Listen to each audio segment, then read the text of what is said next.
السلام علیکم، کیسے آپ سب لوگ؟ امید کرتی ہوں آپ سب ٹھیک ہوں گے، خیریت سے ہوں گے۔ تو آج ہم میرے کامل کی ایپیسوڈ 19 ٹریٹ کریں گے۔ اس کی رائٹر ہے عمیرہ احمد۔ ویسے تم نے اسے لاہور میں کہاں چھوڑا؟ ایک روڈ پر، اور کہاں چھوڑتا؟ اس نے اپنی کوئی ڈیٹیلز نہیں دی، نہ کوئی ڈائریکشنز، نہ لوکیشن، وہ بس چلی گئی۔ یار تم کتنے بے وقوف ہو، تمہیں اسے پوچھنے کی ہمت کرنی چاہیے تھی شاید، لیکن مجھے ضرورت نہیں تھی۔ سالار نے جان بوجھ کر امامہ کے ساتھ اپنی آخری گفتگو کا ذکر نہیں کیا۔ مجھے حیرت ہے کہ تم ایسے معاملات میں شامل ہو۔ اپنی قسم کی لڑکیوں کے ساتھ الگ بات ہے، لیکن وسیم کی بہن جیسی لڑکی کے ساتھ تمہارا ٹیسٹ گر رہا ہے۔ میں انوالوڈ ہوں، سالار نے پھٹ پڑتے ہوئے کہا۔ تم سچ میں پاگل ہو گئے ہو، یا پھر تم یہ بکواس مجھ سے نہیں کہتے؟ انوالومنٹ اور ایڈونچر میں بہت فرق ہوتا ہے۔ اس کے ٹون میں طنز تھا۔ اور تم نے یہ فیصلہ ایک ہی چھلانگ میں طے کر لیا مسٹر سالار؟ حسن نے بھی اسی ٹون میں جواب دیا۔ تم بالکل پاگل ہو، بس اتنا ہی، سالار چیخا۔ اور تم مجھ سے بھی زیادہ پاگل ہو، ورنہ تم ایسے بے وقوفانہ حرکت کو ایڈونچر نہیں کہہ سکتے۔ حسن بہت زیادہ چڑ گیا تھا۔ صرف اس لیے کہ تم نے مدد کی، اس کا یہ مطلب نہیں کہ تم جو چاہو کہہ سکتے ہو۔ حسن کے ریمارکس پر سالار کو غصہ آ گیا۔ میں ابھی تمہیں نہیں چھوڑ رہا، تم کسی چیز کا حوالہ دے رہے ہو، میرے ٹیسٹ کے بارے میں یا میری بے وقوفی کے بارے میں؟ حسن نے پہلے جیسا پوچھا۔ اس نے سالار کے غصے کو فرق نہیں پڑا۔ اوکے شٹ اپ، بے وقوفی کی باتیں بند کرو، سالار چیخا۔ اس وقت ان باتوں کا ذکر پرانی باتوں کو اکھاڑنے کے برابر ہے۔ حسن نے سنجیدگی سے کہا۔ مان لو کہ پولیس ہم تک پہنچ گئی اور امامہ کے بارے میں پوچھا، تو ہم کیا کہیں گے؟ مجھے نہیں لگتا کہ وہ تمہاری کہانی مانیں گے کہ تمہیں کچھ نہیں پتا۔ تم کیا کرنے کا پلان بناتے ہو؟ کچھ نہیں، میں انہیں وہی بتاؤں گا جو میں نے تمہیں بتایا۔ سالار نے اپنی آواز بلند کی۔ ہاں، اور یہیں سے مسئلہ شروع ہوگا۔ تمہارے اس بیان سے مجھے امامہ کے بارے میں کچھ نہیں پتا۔ حسن نے سالار کے الفاظ دہرائے۔ تمہیں اچھی طرح سے پتا ہونا چاہیے کہ وہ کسی بھی طرح سے اس تک پہنچ جائیں گے۔ وہ بعد کی بات ہے۔ میں اپنی زندگی میں ہر فرضی اور ممکن چیز پر فکر نہیں کرتا۔ جب ایسا ہوگا تب دیکھا جائے گا۔ سالار نے حسن کے ڈر کو معمولی سمجھ کر ڈسمس کر دیا۔ مجھے اب صرف اتنی مدد چاہیے کہ تم اس پوری بات کو راز میں رکھو اور اپنے آپ کو پولیس کے چنگل سے بچا کے رکھو۔ میں یہ تمہارے کہے بنا بھی کر لیتا۔ اگر میں پھنس گیا تو وسیم کا سامنا نہیں کر پاؤں گا۔ تم نے مجھے اس دفعہ سچ میں مشکل میں ڈال دیا ہے۔ میں تمہارا گلا گھونٹتا کیونکہ تم پھر سے دھمکیوں اور پریشانیوں کی فٹ میں جا رہے ہو۔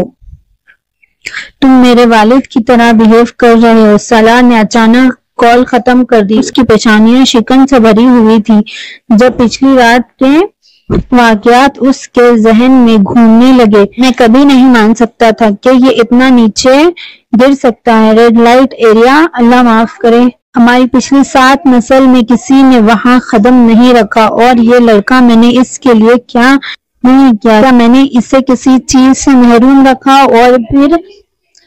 اور پھر یہ اپنی جان لینے کی کوشش کرتا ہے، اور اب یہ اللہ اور کتنی دور جائے گا؟ سکندر عثمان نے اپنا سر اپنے ہاتھوں میں تھام رکھا تھا۔ مجھے نوکروں پر بہت غصہ آ رہا ہے۔ انہوں نے اس لڑکی کو گھر میں آنے نہیں دینا چاہیے تھا۔ انہوں نے ہماری گھر موجودگی میں نگرانی کرنی چاہیے تھی۔ طیبہ نے مختلف ٹاپک پر بات کرتے ہوئے کہا۔ گھر کی نگرانی اور گھر کے مالک کی نگرانی میں زمین آسمان کا فرق ہوتا ہے، سکندر نے تلخی سے جواب دیا۔ اس کیس میں گھر نہیں بلکہ گھر کے مالک کا دیکھنا ضروری تھا، اور کوئی لڑکی کو گھر آتے نہیں دیکھا۔ اس نے کہا کہ اس نے اس لڑکی کو اسی دن گھر لایا اور واپس چھوڑ آیا۔ چوکیدار نے منع کیا کہ اس نے کوئی لڑکی سالار کے ساتھ آتے دیکھی، لیکن سب مان گئے کہ اس نے ایک لڑکی کے ساتھ گاڑی چلائی۔ اس کا مطلب اس نے لڑکی کو اچھے سے چھپا رکھا تھا۔ اس لڑکے میں شیطان گھسا ہوا ہے۔ تم جانتی ہو، صرف دعا کرو کہ یہ معاملہ یہیں ختم ہو جائے، ہاشم مبین اپنی بیٹی کو ڈھونڈ لے اور ہم اس مصیبت سے نکل جائیں۔ پھر ہم سوچیں گے کہ اس کے ساتھ کیا کرنا ہے۔ خدا جانے ہم سے کیا غلطی ہوئی ہے کہ ہم ایسا سزا بھگت رہے ہیں۔ مجھے واقعی سمجھ نہیں آ رہا کہ کیا کروں۔ اگلی صبح وہ جگہ اور روزانہ کی طرح کالج کے لیے تیار ہو گیا۔ جب وہ ناشتہ کرنے نیچے گیا تو اس نے سکندر عثمان کو ٹیبل پر دیکھا اور حیران ہوا۔ عام طور پر وہ اس وقت ناشتہ نہیں کرتے تھے کیونکہ ان کا آفس جانے کا وقت بعد میں ہوتا تھا۔ سالار تھوڑا چونکا کہ انہیں وہاں دیکھا، لیکن ان کے اترے چہرے اور سرخ آنکھوں سے ظاہر تھا کہ انہوں نے ٹھیک سے نیند نہیں لی تھی۔ سالار کو صبح کے وقت تیار دیکھ کر سکندر نے تیز ٹون میں پوچھا، کہاں جا رہے ہو؟ کالج۔ کیا تمہارا دماغ خراب ہو گیا ہے؟ ہمارے گلے میں یہ پھندا لٹکانے کے بعد تم کالج جا رہے ہو؟ دیکھو، تم کہیں نہیں جا رہے جب تک یہ معاملہ سلجھ نہیں جاتا۔ تمہیں اپنے خطرے کا اندازہ نہیں ہے۔ کیسا خطرہ؟ سالار الرٹ ہو گیا۔ میں نہیں چاہتا کہ تم ہاشم مبین کے ہاتھوں کچھ بھگتو، اس لیے بہتر ہے کہ تم گھر پر ہی رہو۔ سکندر نے سختی سے کہا، جب اس کی بیٹی مل جائے گی تب تم اپنی کلاسز ریزیوم کر سکتے ہو۔ اگر اس کی بیٹی 1 سال تک نہیں ملتی تو کیا میں گھر پر ہی رہوں گا؟ کیا آپ نے انہیں میری اسٹیٹمنٹ کے بارے میں نہیں بتایا؟ سالار نے اپنے والد سے سختی سے پوچھا۔ میں نے بتایا، اور سنیا نے بھی تمہاری اسٹیٹمنٹ کو ویریفائی کیا۔ اس کی آواز میں اداسی اور تلخی تھی جب اس نے سنیا کا نام لیا۔ لیکن ہاشم مبین اس بات پر انسسٹ کرتا ہے کہ تم نے اس کی بیٹی کو اغوا کیا ہے، تو مجھے کیا کرنا چاہیے؟ اگر وہ میری بات نہیں مان رہا تو اس میں میری کیا غلطی ہے؟ کیا فرق پڑتا ہے؟ سالار نے ٹیبل پر رکھا کھانا لینے کے لیے ہاتھ بڑھایا۔ شاید تمہیں فرق نہ پڑتا ہو، لیکن مجھے پڑتا ہے۔ تم ہاشم مبین کو نہیں جانتے، وہ کتنا اثر رکھتا ہے اور کس حد تک جا سکتا ہے، لیکن میں جانتا ہوں، اور میں نہیں چاہتا کہ تمہیں کوئی نقصان پہنچے، اسی لیے فی الحال تم گھر پر ہی رہو۔ سکندر عثمان اس دفعہ نرمی سے بولے۔ شاید انہیں احساس ہو گیا تھا کہ اس کی سختی کا سالار پر کوئی اثر نہیں ہوگا، لیکن پاپا، اس سے میری پڑھائی پر اثر ہوگا۔ معاف کیجیے، میں گھر نہیں رہ سکتا۔ سکندر کی نرمی کا سالار پر کوئی اثر نہیں ہوا۔ مجھے تمہاری پڑھائی سے کوئی مطلب نہیں، مجھے صرف یہ چاہیے کہ تم گھر پر رہو، سمجھے؟ سکندر اچانک چیخ اٹھے۔ کم از کم آج جانے دو، مجھے کچھ ضروری کام نپٹانے ہیں۔ سالار اپنے والد کے غصے پر حیران تھا۔ تم ڈرائیور سے کہہ سکتے ہو، وہ تمہارا کام کر دے گا، یا پھر کسی دوست کو فون کر لو۔ سکندر نے مزید سختی سے کہا۔ لیکن پاپا، آپ ایسا نہیں کر سکتے۔ سکندر عثمان بنا سنے کمرے سے باہر چل دیے۔ سالار زور سے بولتا رہا اور پھر فرسٹریشن میں چپ ہو گیا۔ اس نے سوچا تھا کہ سنیا کا ذکر لانے سے اس کی فیملی اور ہاشم مبین دونوں کو یقین ہو جائے گا اور اس پر سے یہ الزام اٹھ جائے گا۔ وہ حیران ہوا جبکہ اس کے والد نے بتایا کہ ہاشم مبین اب تک اس کی بات نہیں مان رہے ہیں۔ جب اس نے ناشتہ ختم کیا تو کچھ دیر وہاں بیٹھا ڈیولپمنٹس پر سوچتا رہا۔ کالج نہ جانے کا مطلب گھر میں بند ہو کر رہنا تھا، اور وہ یہ نہیں چاہتا تھا۔ یہ سوچ اس کے موڈ کو خراب کر گئی۔ اس نے کھانا ایک طرف ہٹایا اور اپنے کمرے میں چلا گیا۔ سکندر صاحب، مجھے آپ سے بات کرنی ہے۔ لاؤنج میں نیوز پیپر پڑھ رہے تھے جب خدمتگار نے ہچکچاہٹ سے اپروچ کیا۔ ہاں، کیا بات ہے؟ پیسے چاہیے؟ انہوں نے جب جواب دیا۔ نیوز پیپر پڑھتے ہوئے وہ اپنے نوکروں کے ساتھ سخت محبت کرتے تھے۔ نہیں سر، وہ نہیں ہے، مجھے آپ کو کچھ اور بتانا ہے۔ اس نے ہلکی سی چیخ دی۔ تو بولو پھر۔ وہ ابھی اخبار میں مصروف تھے۔ نصیرہ پریشان تھی۔ سوچ سمجھ کر اس نے فیصلہ کیا تھا کہ سکندر عثمان کو سالار اور امامہ کے بارے میں بتانا چاہیے، کیونکہ معاملہ بہت مشکل ہو گیا تھا۔ کیوں نہیں کہتی؟ سکندر نے پوچھا۔ اخبار پر نظر جمع کر کے لمبی چپ کے بعد اس نے کہا، سر، مجھے سالار صاحب کے بارے میں کچھ بتانا ہے۔ سالار کے بارے میں؟ اس کے بارے میں کیا کہنا چاہتی ہو؟ سکندر نے اخبار ٹیبل پر رکھ کر اسے دیکھا، وہ سیریس ہو گئے تھے۔ مجھے آپ کو سالار صاحب اور امامہ بی بی کے بارے میں کچھ بتانا ہے۔ سکندر کا دل تیز دوڑ لیا۔ ان کے بارے میں کیا؟ اس نے پوچھا۔ کئی دن پہلے سالار صاحب نے مجھ سے اپنا موبائل فون دیا اور کہا کہ میں اسے امامہ بی بی کے پاس بھیجوں اپنی بیٹی کے ذریعے۔ سکندر عثمان نے جگہ کر دی۔ ہاشم مبین کے اتنے ضد پہ اور اس کے برے خیال بالکل صحیح سمجھ گئے تھے۔ پھر اس کو لگا جیسے اس کی آواز کسی دور گفا سے آتی ہو۔ میں نے انکار کیا، کہہ کہ میں ایسا نہیں کر سکتی، لیکن اس نے دھمکی دی۔ اس نے کہا کہ مجھے نکلوا دیں گے تو مجبور ہو کر میں راضی ہو گئی اور موبائل امامہ بی بی تک پہنچا دیا۔ اپنے آپ کو محفوظ کرنے کے لیے نصیرہ نے اپنے بیان میں جھوٹ بھی شامل کیا۔ پھر کچھ دن بعد اس نے مجھے کچھ کاغذات دیے جو امامہ بی بی کو دینا تھا اور مجھے ان کو ترنت واپس لانا تھا، تو میں نے انہیں اپنی بیٹی کو دے دیے اور اس نے جو کہا تھا وہ کیا۔ میں نے اس سے پوچھا کہ یہ کاغذات کیا ہے، لیکن اس نے نہیں بتایا۔ مجھے شک تھا کہ یہ نکاح نامہ ہو سکتا ہے، کیونکہ اس وقت اس کے کمرے میں 5 لوگ موجود تھے اور ان میں ایک مولوی بھی تھا۔ سکندر عثمان نے ٹھنڈ سے کانپنا شروع کر دیا جب اس نے یہ تفصیل سنی۔ کتنی دیر پہلے یہ سب ہوا؟ انہوں نے سوال کیا۔ امامہ بی بی کے چلے جانے سے کچھ دن پہلے، سر، اس نے جواب دیا۔ تو پھر پہلے کیوں نہیں بتایا سب کچھ؟ وہ سختی سے کہا۔ سر، میں بہت ڈری ہوئی تھی۔ سالار صاحب نے مجھے دھمکی دی تھی کہ اگر میں آپ کو یا کسی کو بھی بتاؤں گی تو وہ مجھے نکلوا دیں گے، اس نے جواب دیا۔ وہ ان لوگوں میں سے کوئی اور کچھ جانتا ہے؟ اس نے پوچھا۔ صرف میں، میرا شوہر اور میری بیٹی جانتے ہیں، سر، اس نے جلدی سے کہا۔ کسی اور نوکر کو کچھ پتا ہے؟ خدا معاف کرے سر، میں کسی اور کو کیوں بتاؤں گی؟ میں نے کسی کو کچھ نہیں بتایا، اس نے جلدی سے جواب دیا۔ میں تمہارے کیے کی سزا بعد میں دوں گا، لیکن سمجھ لو تم کسی کو اس بارے میں کبھی کچھ نہیں بتاؤ گی۔ اپنی زبان کو بند رکھو، ورنہ میں ہاشم مبین اور پولیس کو بتا دوں گا کہ تم اس معاملے میں شامل ہو۔ تم نے ان کو گمراہ کیا، تم نے میسج بھیجے، پھر سوچو کہ پولیس تمہارے اور تمہاری فیملی کے ساتھ کیا کر سکتی ہے۔ تم سب کو اپنی زندگی جیل میں گزارنا پڑے گا۔ سکندر نے غصے میں دھمکی دی۔ نہ سر، کبھی نہیں۔ اگر میں نے اس بارے میں دوبارہ کسی کو کچھ بتایا تو میری زبان کاٹ دینا۔ نصیرہ ڈر سے کانپ رہی تھی۔ بس اب تم جا سکتی ہو، بعد میں بات کرتا ہوں۔ سکندر نے اسے سخت انداز میں ڈسمس کیا۔ وہ گھبرایا ہوا تھا اور ادھر ادھر چلنے لگا۔ آسمان پر زمین گر گئی تھی۔ پہلی دفعہ اس کو احساس ہوا کہ سالار نے انہیں اور ان کی فیملی کو بے وقوفی سے الو بنایا تھا اور بار بار ان سے جھوٹ بول رہا تھا، پورے جذبے کے ساتھ، اور دھوکہ دے کر انہیں دھوکہ دیا۔ اگر خدمتگار نہ ہوتی تو وہ ان کی بات مان لیتے اور خوش ہو لیتے کہ اس کا کوئی تعلق امامہ اور اس کی غائبگی سے نہیں ہے۔ کچھ دن گھر پر قید کے بعد سالار نے کالج کی کلاسز دوبارہ شروع کی تھی۔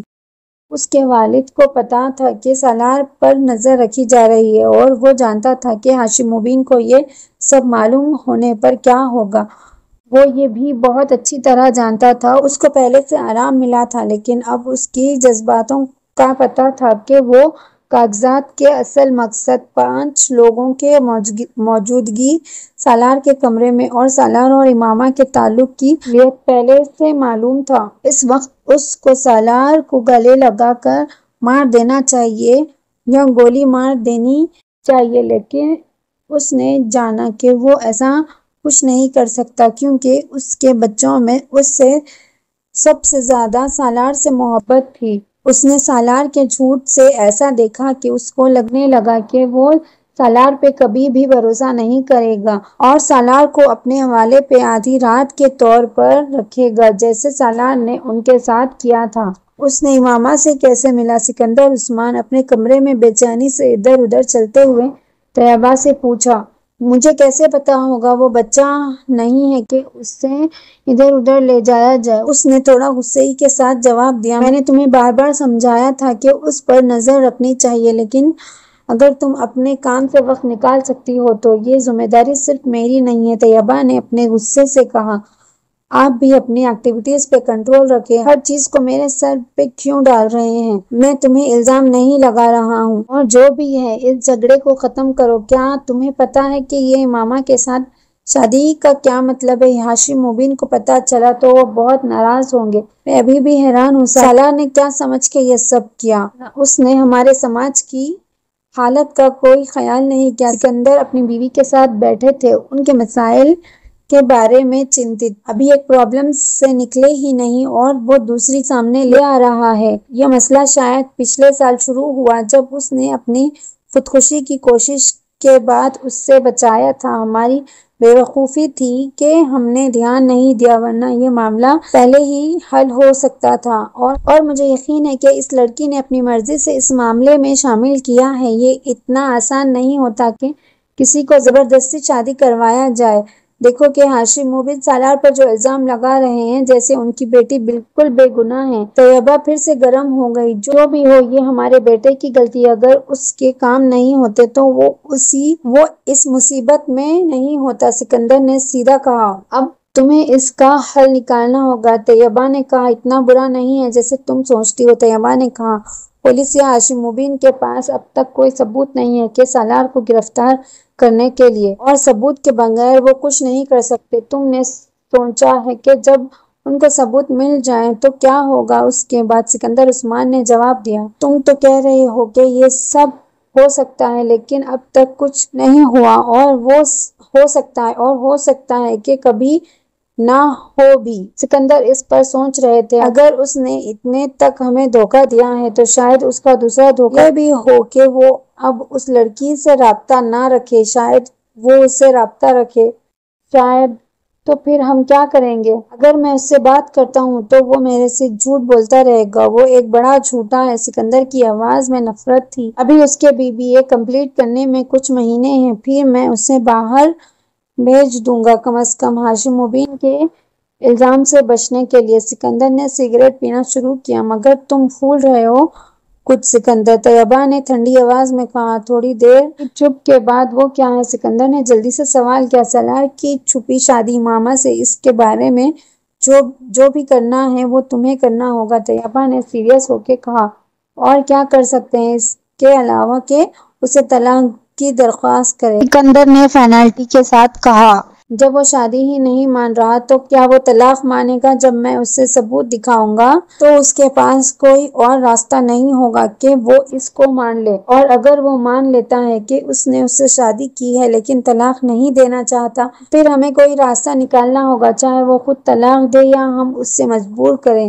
میں اس معاملے کو ختم کر دوں گا۔ ایسی شادیاں صرف مسائل کا بنیادی سبب ہوتی ہے۔ اس معاملے کو ایک دفعہ ختم کرنا ہوگا، نہیں تو میں نے فیصلہ کر لیا ہے کہ میں اسے پوری طرح سے وصیت سے ہٹا دوں گا۔ ہاں، حسن اسلام آباد کے ہوٹل میں تھا جب اس کے فادر نے اسے گھر جلدی آنے کے لیے بلایا۔ اس کی ٹون عجیب تھی، لیکن حسن نے اس پر زیادہ دھیان نہیں دیا۔ جب وہ تھوڑی دیر بعد گھر پہنچا تو سکندر عثمان کی گاڑی کو پورش میں دیکھ کر حیرت ہوئی۔ اس کو سالار کے سبھی گاڑیوں کے میک اور رجسٹریشن نمبر پتہ تھے۔ سکندر انکل کے پاس میرے اس معاملے کا کوئی ثبوت نہیں ہے، اسی لیے مجھے چنتا کرنے کی ضرورت نہیں ہے۔ شاید وہ صرف اس لیے آئے ہیں کیونکہ میں سالار کا دوست ہوں، ان کے کچھ سوالوں کے جواب دے سکتا ہوں۔ میں بہت شانت اور تجربہ کار طریقے سے ان کے سوالوں کا جواب دوں گا تاکہ میرے پاپا کے نظروں میں مجھ پر شک نہ ہو۔ حسن نے سب کچھ سوچ سمجھ کر تیاری کی تھی۔ حسن کانفیڈنٹ اور کمپوزڈ ہو کر اسٹڈی میں داخل ہوا۔ اس کے فادر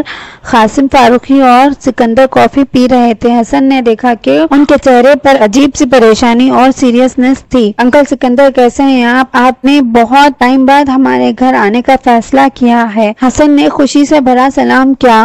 سکندر اور قاسم نے خاموشی مینٹین کی۔ حسن کے چیئرفل سلام کا کوئی جواب نہیں دیا، لیکن وہ کیجول طور پر بات کرتا رہا۔ بیٹھو، قاسم نے سخت آواز میں کہا۔ سکندر کے پاس تم سے کچھ سوالات ہیں، تمہیں صحیح جواب دینا ہوگا۔ اگر تم جھوٹ بولتے ہو تو سکندر کو میری طرف سے پولیس کے پاس جانے کی پوری اجازت ہے۔ میرے حساب سے تم جہاں مرضی جاؤ۔ قاسم فاروقی نے